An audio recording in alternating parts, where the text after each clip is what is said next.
yeah, on your part. Okay.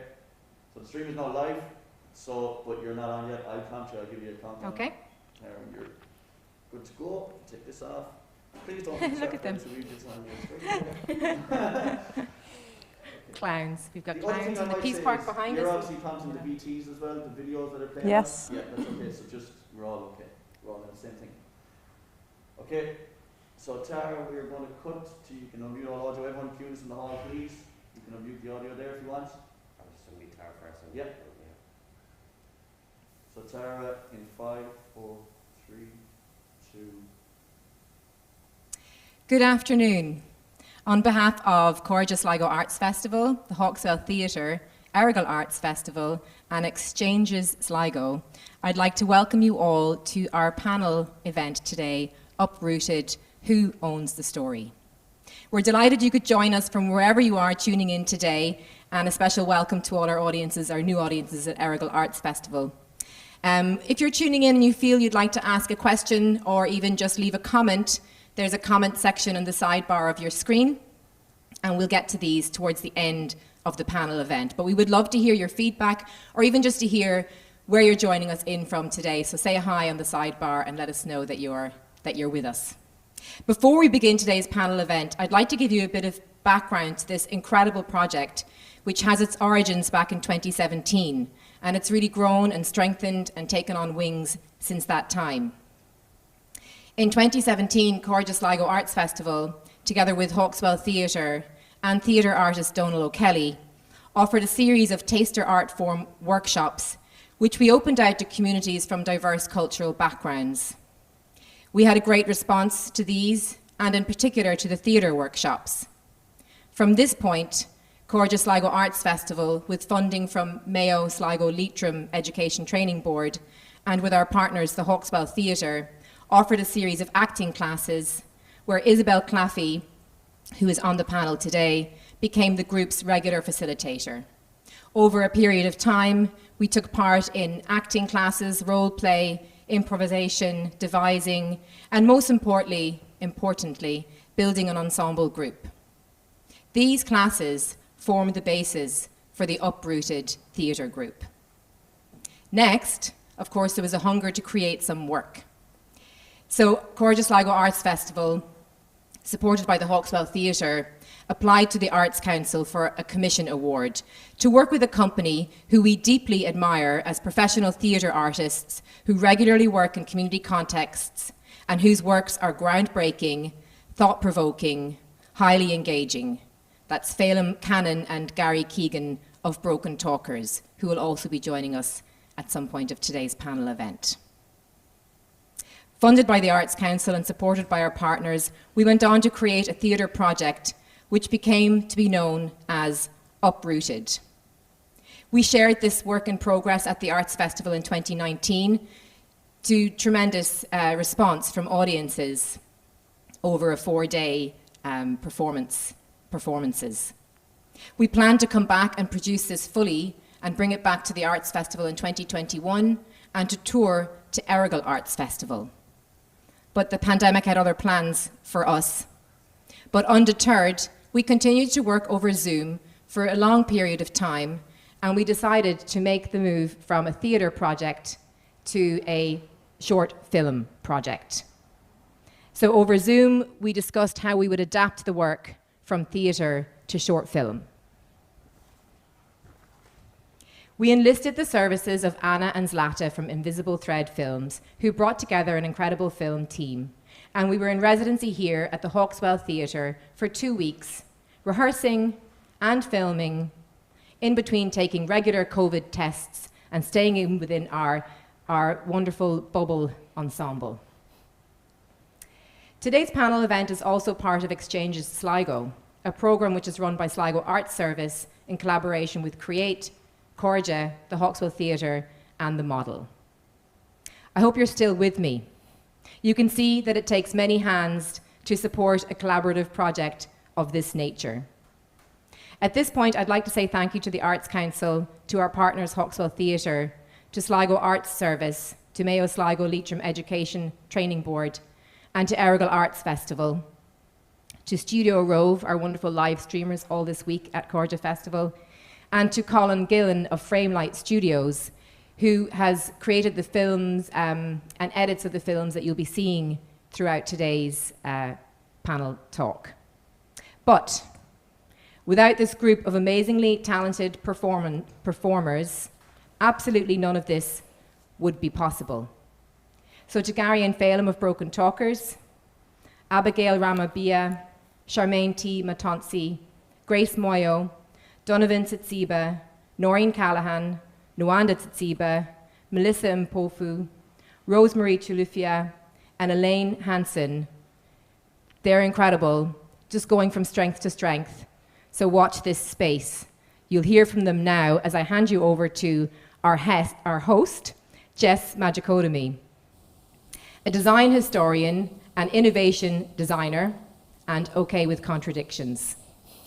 An occasional poet, Jess has recently joined the board of directors of Irish Writers' Centre. She is a co-founder of Beyond Representation, an organisation championing women of colour who are breaking new ground in Irish media, art, and business.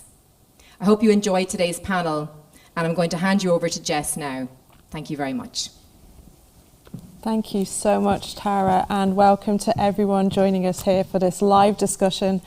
Given that history of Uprooted, it seems only right that we are on stage at the Hawkswell here in Sligo, talking to you through a screen. And it's just such a pleasure to be here. For the next hour or so, we are going to be asking that question: who owns the story? When it comes to socially engaged products, particularly when they are culturally diverse, who really does own the story, and how does that actually happen? I'm joined on stage by 4 of the cast and creators, and I'm going to let them introduce themselves. So I'd love to hear from each one of you. Just tell us a little bit about yourself, and particularly how did you first get involved with Uprooted? Okay, thank you, Jessie. Hi everyone, my name is Charmaine Matonsi. I'm originally from Zimbabwe. I first joined the group in 2018. I was given a leaflet by someone. I felt like they were advertising about the acting classes, so I was like, okay, let me just join and see how it goes. Yeah. Hi, my name is Abigail Ramabja, and just like Charmaine, it was one of those stories where we got a flyer, we had nothing to do in the summer, so we decided why not take some acting classes, and it became what it is today. Yeah. Hi, I'm Isabel Claffey. I'm an actor, director, and workshop coordinator. I started with the group in September of 2018, initially as a teacher, and worked with the group for months until Gary and Feidlim came on board. And happily, when they came on board, they wanted me to be part of the project. And here we are now, 2.5 years later, still working on it, which is incredible. Hi everyone, my name is Donovan Siziba. I'm originally from Zimbabwe. I've been with the group for about 3 years now, if I'm not mistaken. Just like everyone else, I got to know about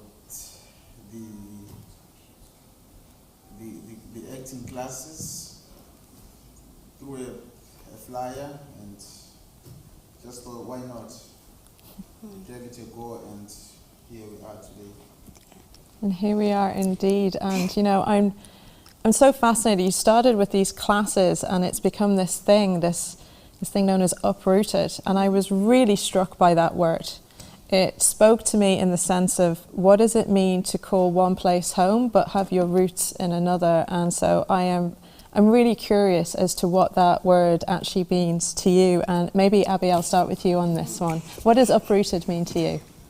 Uprooted. I feel like the word is self-explanatory. You're just pulled from the root, from one place, from where you come from and where you've grown up, and these roots are suddenly placed in another place, and you almost cannot return back home, and now you have to adjust to the soil and everything else. So uprooted to me kind of means it's more than just moving, it's adjusting to the new environment that you've been put in and setting your roots there and adjusting to everything else around it.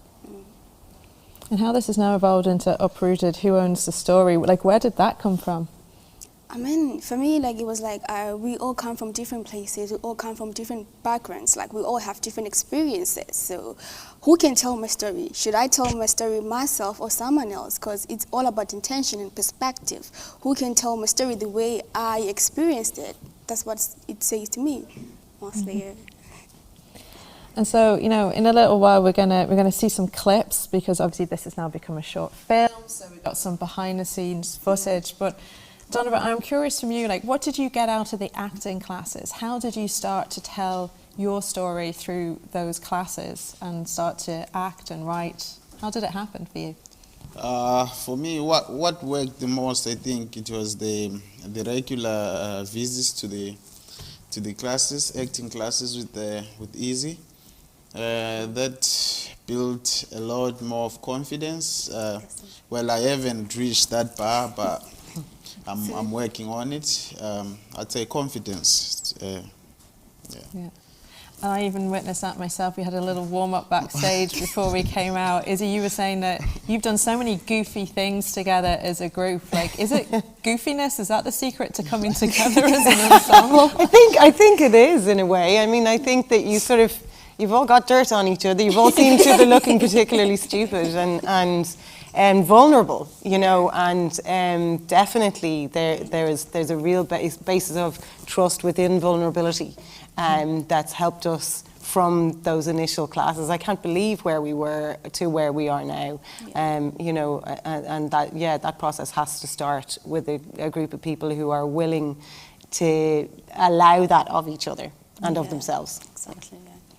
And there's obviously so many more people involved than the four of you here on stage, and I think it's so beautiful that we managed to capture some of those voices as well in these short clips. So let's play the first one for you so we can all see how this started to come together. The Uprooted story came about when we were asked to actually come up or write something about what you miss back home. So I had to write whatever according to what we were asked. Individually, we were asked actually to come up with something really relating to back home. So, and then they put the story together. So we started working on that and improving on it until it was staged at the Hawkswell Theatre. When you trust each other, then it means you work well together. So it is important to work as a family. So we are like a family anyway, you know, so to say. So it is very, very important. So this is the longest we've ever worked with one particular group. So I suppose it's a bit of an eye-opener in terms of the benefits of having a really extended period of engagement with one group over a long period of time, and I think that's probably something for us and other collaborative artists to sort of bear in mind, is that the longer engagement leads to, I suppose, greater output, better trust, and a kind of sizable improvement in the quality of the work and the quality of the experience as well, I would say. Well, the subject matter is pretty challenging. The topic that we look at in the piece, and the last kind of 12 to 14 months over COVID, I suppose politically around the world, what's been happening, particularly with Black Lives Matters and other political events that have been taking place over the last kind of 12, 14 months. Because we're all in a WhatsApp group, there was amazing conversations happening on the WhatsApp group. I just think you just need to treat people as people, you know. We're all human, and I think on that basis alone, that's all you need to do. You don't need to go in there with an agenda, you don't need to go in there with a fixed idea. You just need to try and make a connection with another human, and whatever comes from that will be the piece of art that you make. Well, in terms of sharing it with Sligo, the resonance was something I had absolutely no idea would happen. We had 4 shows, I think we did 3 nights and a matinee, and that's all I was thinking about, is get through these, and that's it. throughout the year. Well, in the first couple of weeks, I couldn't walk down Sligo without people stopping to talk. And people I didn't know and wanting to talk deeply about the issues that were raised. Working with the group is very nice. I enjoy it a lot. It can be challenging here and there, but at the end of the day, we're all working towards one thing, and yeah, we always know how to find our way to our feet and have that common ground to work towards one common thing though. Yes, I would like to continue for as long as I live. I don't want to be anywhere else but with Uprooted. I love the relationship that we have created together. We have become family actually. We're no longer a group, we're just family, you know. I feel like there were some things that were quite challenging on the play in terms of having to act out things that you know do exist and they have happened. So in a way it brings out sort of emotions. Yeah, so yeah. I believe if you are an actress or an actor, you have to cope with different types of roles that you are given, you know, and not take it personally because you're trying to send a message out to someone for them to understand. Trust is really important working in this type of group in a collaborative way. And it would have taken a little bit of time to get there. You know, we kind of built on it through doing the writing pieces and really just being a group and performing for each other. And I think I think we all revealed little bits of our personality through doing that, and through our performances and through what we had written as well. It is really important because, I mean, we've been together about 3 years now, and it's almost taken, I think it took at least a year for us to find that easy place with each other where we could, just be more of ourselves. And that built up, that's kind of getting better all the time. Talking about political issues in this group and being able to do it and being able to trust each other and feel comfortable with each other doing that takes time. I think particularly working with Gary and Feidlim from Brokentalkers, I think that enabled that to happen because they were so good at being totally respectful, just to kind of build the vibe or something. Do you know what I mean? To actually be able to trust each other and respect each other, that we could take risks, I suppose. Yeah, I think for me it's nice working with the group because they help with me a lot about if I need ideas how to do my part when I have to play the part. They help me, right? They don't laugh when I do mistakes, but they'll just help me how to do the play, right? Yeah, the way we cooperate, we work as a team, so the teamwork especially is good. The way we communicate, yeah, that's why my team helped me, yeah.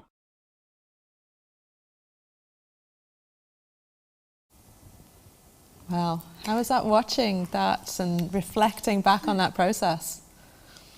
That was nice. There were so many things said there. Teamwork, communication, and confidence, being able to do it. Yeah. I know, Charmaine, you said that the question that everyone always asks you is like, how? And I'm sorry, but I kind of want to ask that question as well. I mean, there's more than 10 people involved in this. I've read the script. It is beautifully crafted. It is deep. It is like a coherent, one piece of work. How did all those separate voices come in? How did you do that? Yeah, as Abigail mentioned earlier, she said you don't have to build a boundary like a blocking wall. You just have to be vulnerable. You just have to be yourself so you can tell your story and be able to work with the group. As in, the writing exercises, we were given so many things to write about. Let's say about your family, where you come from. You just had to write the truth in there. And then we, as a group, like we were so used to each other, so we knew so many things. We knew what to do, what to say to each other. It was just so good. Do you think, Abby? Yeah. Well, the other thing that came through, I think, was trust. Yeah. You know, quite a few people said that in that clip, and I'm curious, looking back, and you know, do you recall a moment that was a turning point for you when it came to really establishing that trust as a group? Yeah, I do actually. I think on the night of our first show, or a week before or something like that, as we were preparing, an article came out that kind of put us in the wrong light, and it almost created a divide between the cast, whereas the African crew, or the ones that are living in direct provision, were painted in a way that it was just really wrong, and it made it seem like the other crew, part of the cast, is the one that's saying these things. So it wasn't until the issue was brought out and we talked to each other, and then all the responses, they were understanding, and they're like, this is not us, just to show you guys, this isn't us speaking, it's just, you know, how journalism works. And it was in that moment that we were all like, okay, we're all in this together, and we're gonna fight this together. We're a whole, we're a family, essentially. Yeah. That's right, and a lot of our, a lot of what's gone into the work has come from situations like that. That was one that we all shared, but we've also shared stories of things that have happened in our own lives, and just taking those things apart and giving each other our opinions and our feedback is what has built our story this far. Yeah. I think it's probably quite easy to use the words trust and vulnerability, but it strikes me as something that's very hard to do. Donovan, did it come easy to you to just kind of embrace this sense of trust and vulnerability, or how did you have to work on that? Well, it all goes back to confidence, like I said before, you see. So I got comfortable around everyone, and that way it was easy for me to like let go and let loose and share my views and my feelings, you know, all that, yeah. Like everyone was so accepting. That was the biggest issue. Like, as I always say, we come from different places. We are all different, but then we accepted the differences and then acknowledged them as well. Like, we are different. So, yeah. I think part of the problem is people ignore our differences. It's like we can sit in a group and acknowledge the fact that she's from Zimbabwe, I'm from Botswana. Exactly. You know, people from all over the place, and not just pretend as if we all live in this world where we live the same experiences. We don't. And the moment you don't acknowledge that, you pretend as if they don't exist, which then creates this divide, because I'm like, I can't openly speak about my experiences in this group because we all act like we're living the same. Exactly. So it's acknowledging that we're able to work and function as a Exactly, yeah. It's like saying, okay, I've been through this, and then someone says, oh yeah, I think I've been through something similar as well. I mean, yeah, I've never done that. I would never do that when, you know, that's not what it's about. It's like, let me speak and tell you what's going on. So yeah. Do you think that in your experience, and something that tried to come out was to really say that very clearly, that we all have had different experiences. We are not all the same, even if you're the same colour as someone else. Yes. It's not the same for anybody on the cast. Yeah, I think we found a way of expressing that properly, and I feel like it's not just us that are foreigners. We have someone from Scotland, and even in those differences, there's similarities in that you have to assimilate in some areas. You have to change a bit in how you function. So yeah. So we're lucky in that Feidlim and Gary from Brokentalkers are going to be joining us shortly by video. If the technological gods are willing, we're going to cross all our fingers. But for first, I want to ask a slightly cheeky question. I want absolute honesty here. When you first met them, what were your first impressions? And Donovan, I'm going to start with you. What was your genuine first impression of Feidlim and Gary when you met them? Well, Gary's appearance intimidated me, but because I didn't know whether I was going to be able to do what I'll be asked to do, you know, because this whole thing is new to me, you see. So I wasn't really sure. I got a bit of that, and but as time went by, well, I adapted, and it was fun. It is still fun working with them. What about you, Izzy? What was your first impression? Yeah, I mean, I was really excited to work with them and to be in the room together, having heard of their work before. But when we did start, it was funny because we had worked so hard on becoming an ensemble and on our cozy little group that there was this little this stretch that needed to happen in order to let them in. And luckily they were so careful and so gentle with us that it happened quite naturally in the end.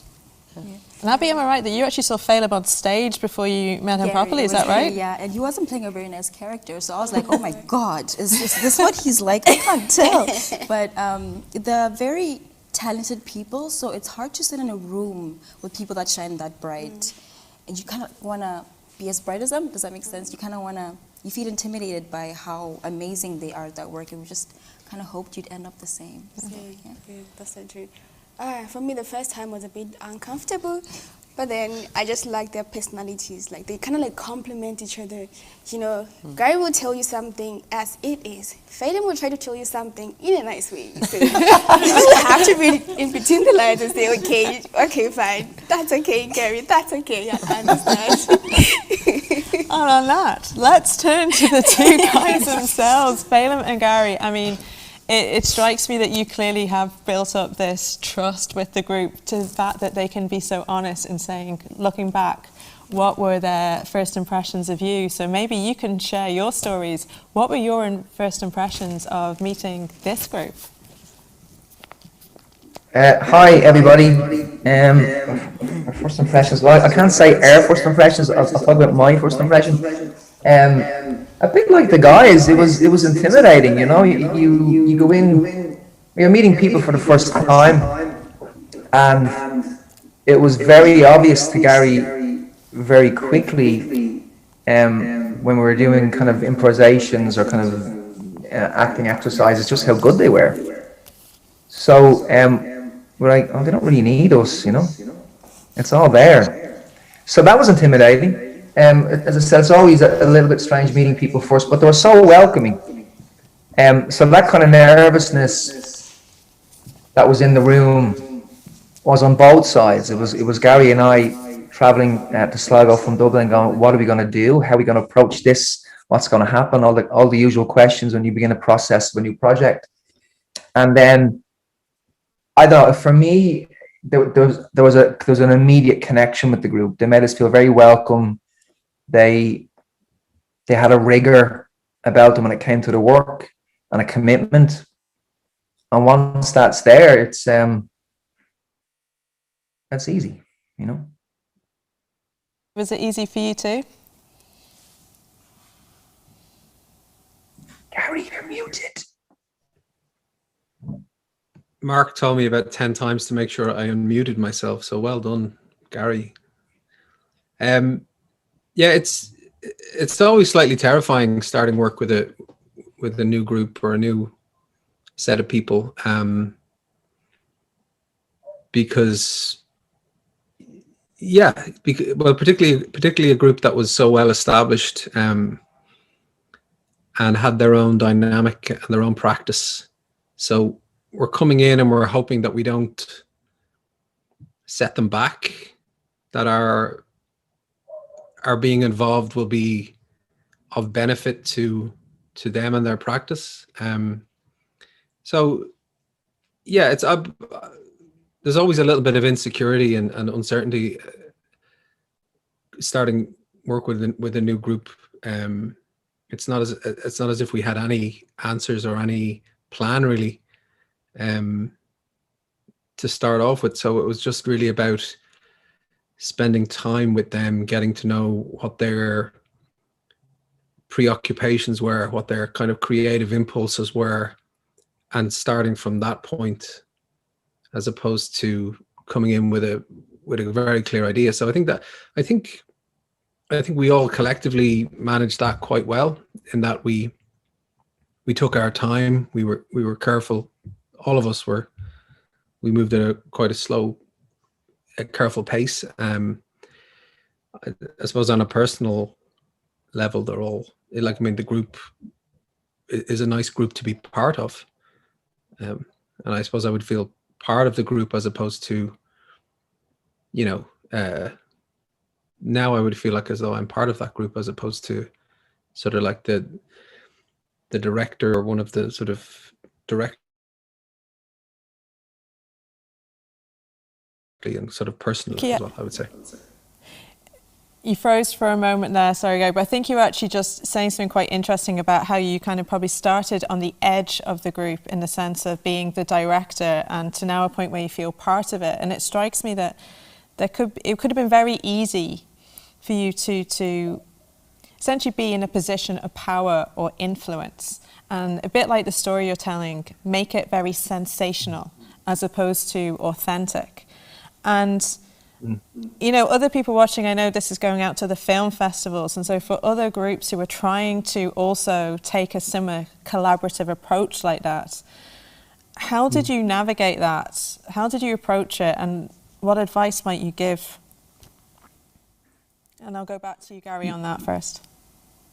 Yeah, well, I think just like, I suppose to be honest, that there has to at some point be somebody, or, you know, there has to be some decisions taken, and there has to be some scheduling, and there has to be some logistical planning. So decisions need to be made, and they can't all be made. Every one of them cannot be made. You know, you know, there has to be somebody to make the decisions. So Tara made a lot of decisions around, you know, when things would happen. Feidlim and I made a lot of decisions around certain aspects of the film. So I think even if you're working collaboratively, it's not as if we're all kind of, you know, making every decision collectively or by committee. So we did, in the early days, we did come down with some sort of a plan. Like once we knew kind of what track we were on, and we would introduce writing exercises and you know, give prompts and stuff like that. And then it was for the participants, for the group to respond to that, and that becomes the sort of the creative interchange. So yeah, it's a bit of a balance between wanting to actually hit a deadline and make something, and being kind of open to what the group's what the vibe is within the group and what they want to say or what we want to say. So it's for me, it's a bit of a balancing act. Now, Feidlim, you're also acting in the film, and your character, based on the script that I read, is quite honestly quite hard to like. But I'm curious as to whether you think that we should have any empathy for that character at all. So maybe you could just tell a little bit about who that character is, and maybe touch on that point about how the audience should respond to that character. It's all me. Oh no. I think the roots of that are, Gary and I worked on a project in 2016. We were commissioned to look at Europe in a time of crisis. So we toddled all over to Berlin because that's where the festival was going to be in Munich, but we got access to contacts in a camp in Berlin, in Spandau. And we went there to meet some of the people who were living in this camp. And we arrived there to interview them and see would they be a part of this new project we're working on. And they were like, okay, just so you know, we have a theatre company. We make our own work here. And we're like, okay. And they started to show us some of this amazing work. And again, they said, why are you here? Because we don't really need you here. You know, you are a number of mostly white artists who turn up here, want to interview us, take our stories and leave. And that was the biggest smack in the face for Gary and I as artists that we've had in a long time. And it really shook us and woke us to think differently about whose stories we work.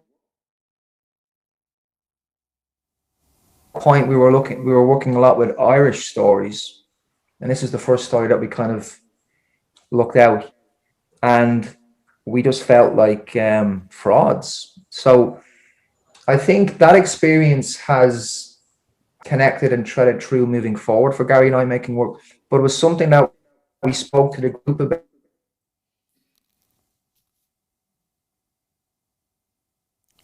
And we seem went- to have frozen there. Sorry, Feidlim, we lost you there for a moment. I'm going to kind of come back into the room for a second because, you know, I've seen the panel here are actually kind of reacting to you, particularly when you made that comment about, as artists, kind of that moment of really getting kind of like, I can't remember what you say, smacked in the face, hit in the mouth, smacked in the mouth, hit in the face, whatever it was. And I'm kind of curious to, like, were you aware of them as, you know, this group coming in feeling like that or having that history? And how are you responding to that? Abby, maybe you reacted to that comment. This is the first I'm hearing of this story, which is really, yeah. So it's very, it depends on where you're coming from, right? Because you could tell, it gives off very white savior complex, where you find a group of people, you want to tell their story, but you tell it in a way that kind of makes you the good guy out of everything. It's more so about you being the person that's telling the story than it is about the story itself. So I think that's one thing that this group has found a way to talk about, and Feidlim and Gary have been comfortable enough to be in a position where they're seen as the white savior. So yeah. And that story comes through. It strikes me as that you all of you needed to be very brave and take risks to tell this story well. In what ways do you think you have to be brave, Charmaine?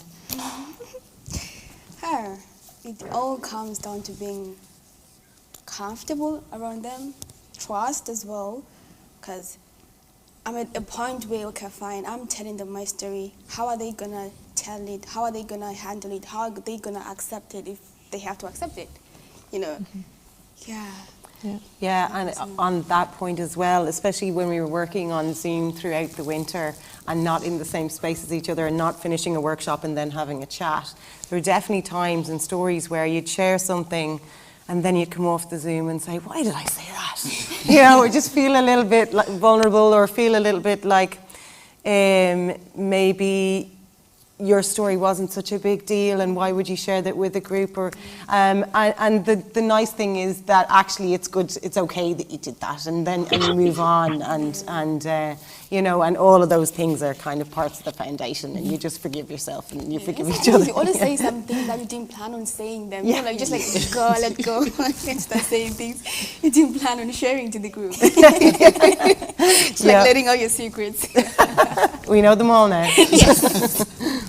So we're going to watch another clip in a moment, but before we do, just to go back to Feidlim and Gary, I'd love to hear just very briefly, like, what are your ambitions for this piece? What do you hope will happen with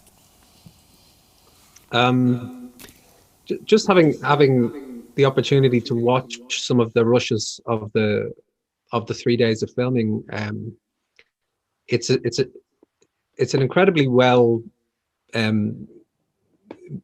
shot, well performed piece. Like, it looks great. We're happy still with the script. Like, we knew the script going into it was fairly robust. Like, because as a group we had so many different readings of it and rewrites and tweaking it. Like, so it went through a very rigorous process. So I think the ambition is to really get it out there in a big way, because it's such a neat idea as well. You know, this idea that we landed on just before Christmas of, you know, the idea that the director and the group are kind of at odds. Like, there's a real nice dramatic tension to the thing that really comes across in the rushes that we've seen. So there's no question that it's going to be, you know, when we get it edited and finished and all that sort of stuff, that it's really going to speak for itself. It's a really neat idea, and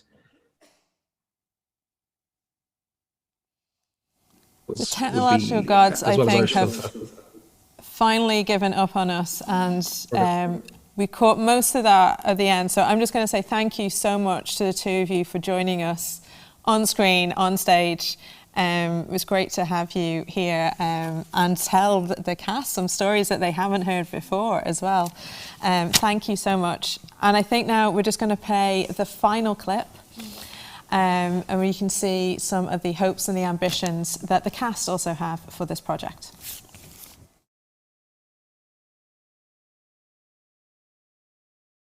My hopes for this piece of work, particularly with the short film, is that it will get to be viewed by loads of people at film festivals or online or somewhere else, I don't know, out there in the big wide filmy world. But more so that people actually hear the message, you know, that they see what it's about, and that they maybe confront their own issues around how they feel about different races and about black people, and that they would maybe think about their attitudes. We're excited. We want to be ambitious. We want as many people on the planet to see the film. We think it's an important piece of work. I mean, the cast are just, I mean, they're absolutely fantastic. Like, it's so impressive. So we should be ambitious. You know, we set out to try and make a piece of art that would be of a high caliber. I think we're going to get there, and it's about as many people seeing it as possible. I would say as well, just in terms of the ambition, I suppose, for the project broadly, and you know, the film specifically, is that I suppose the people that worked with us on it, the cast, that they do, you know, when they watch it, you know, that they see themselves, you know, they see their hand in it, like, you know what I mean? They see that it's their work. I think we've been incredibly fortunate, actually, with the quality of the film crew as well, like, and their vibe, you know, their demeanour. It's perfect for this group. They're quiet, they're polite, they're respectful. Yeah, it's always a risk, you know, when you bring other people in, particularly to a tight-knit group. But then saying that, we did a stage reading of Uprooted, the stage play in 2019, to an audience. We had other people involved in that. So the group were used to other people being invited in. And I think the group were confident with the content, and they knew that there was something there and it was theirs, and there was a confidence around that. So I think they were like, no matter who comes in here, this is ours, this is who we are, and we're okay. I just got off the stage where Feidlim gave me one note and Gary gave me another note, and you're just like, okay, let's just go with this. It's fun, rather than, oh my God, there's two people giving me two different notes. So we've had fun. We've created some incredible work that already has resonated throughout Sligo, and I think this film is going to resonate much, much further than Sligo. And we have really created a group who love one another and miss one another when we're not seeing one another. And have stuck it through Zoom all through COVID. My hope for this film really is to see it breaking grounds, taking new heights. Well, no limits, really. My wish is for it to go as far as it can. That's my wish. The one message will be discrimination. Do not discriminate, that's it. I hope the film gets recognition. I hope we get the chance to perform in other cities, other counties, wherever, and being recognized all over the world, all over Ireland as a whole, yes. I think the most important message from the film is not, on my side, is not judging people from where they come from what they've been through, or whatever they've faced in their lives. We are doing another film. The film, I'm sure everyone will be shocked about what is going to be happening, right? Yeah, but I'm just hopefully everyone will get the sense of the film, and hope everyone won't take it personal, will learn a lot from that film.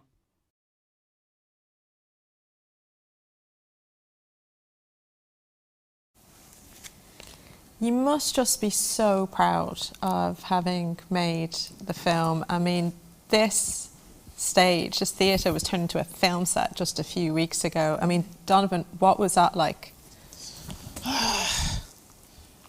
It was a bit scary being in front of the camera, not knowing how to behave, you know. Sometimes you'll find yourself just following the camera around, you know, first time experience, and well, you eventually get used to it because there's a lot of repeating a lot of things, same thing being done over and over again. Be exhausted, but it's fun. Most of it all, it was a fun experience. I mean, we got to enjoy ourselves, and I miss the guys. I mean, I feel like the first week it was a bit hard because we were finding it hard to learn the lines. It was a new thing, so everything was a bit hard. But I remember saying it to Abigail and Grace that, like, guys, I know we're struggling now, but I have faith that we're gonna make it. Like, for some reason, I know, like, when we are filming, we're just gonna do it. And then when we were doing it, we kept, like, telling ourselves, guys, let's do this. We have to do this. We have to. Like, it's ours. Let's do it. So we were, like, helping each other throughout. For me, the theatre show that we did here was my first ever, and it allowed me to get into the world of acting. And so that introduced me to film, and for it to all come back felt like a full circle moment for me, because it's like, oh, I did this theatre show and now we're filming it, and now it's a whole new world and it's all fitting in together. It felt really good that we're all doing it together as an experience. And Izzy, how would you describe the film to somebody watching? Because there's a few questions coming in, you know, is it a documentary or is it a narrative? How is it different to the theatrical play? So how would you describe it to people? That's hard. It's a story, and I suppose what we've done and what Gary and Feidlim have done is a situation based on lots of common experiences, and allowed us as a group who know and trust each other really well to pull on that and test that in a way so that people can look at it and maybe see themselves in one or other of the characters and ask themselves. Yeah, but definitely. Find it hard to make decisions. Well, like, honestly, we've got people who've called in from South Africa. Hello to Mary Rose, watching from South Africa. Sharon from Letterkenny. Also, I've been asked to give a shout out to Amir Abu Al Rob, Innocent Maposa, Neo Gilson. Sky Cladder says, well done, can't wait to see the film. Like, so many people seem to be very excited for this. And so I'd love to ask each of you, when someone goes and sees the film, this work that you have all created together, how do you want them to feel at the end? Donovan, I'm going to start with you. Well, with me, I can't really say much about that. I'd like for them to enjoy it and have an idea of what other people are going through out there, at least be nice when you're meeting new people, because you don't know their stories, you know. Just that. Enjoy the film. Yeah, I think I'd like people to be honest with themselves about what they see, about how that makes them feel, and whether they see themselves there, and you know, ask the questions and listen to the answers, you know. Yeah, I feel like it's a very confrontational film, and there's going to be a lot of discomfort, but I hope people are able to sit in that discomfort and reflect, and it isn't until they do that we'll see change. And I hope people just are open to the message. Yeah.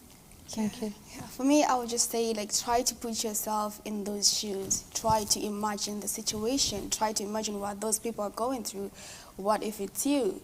And at the same time, if you have a question, ask the question. Don't assume things.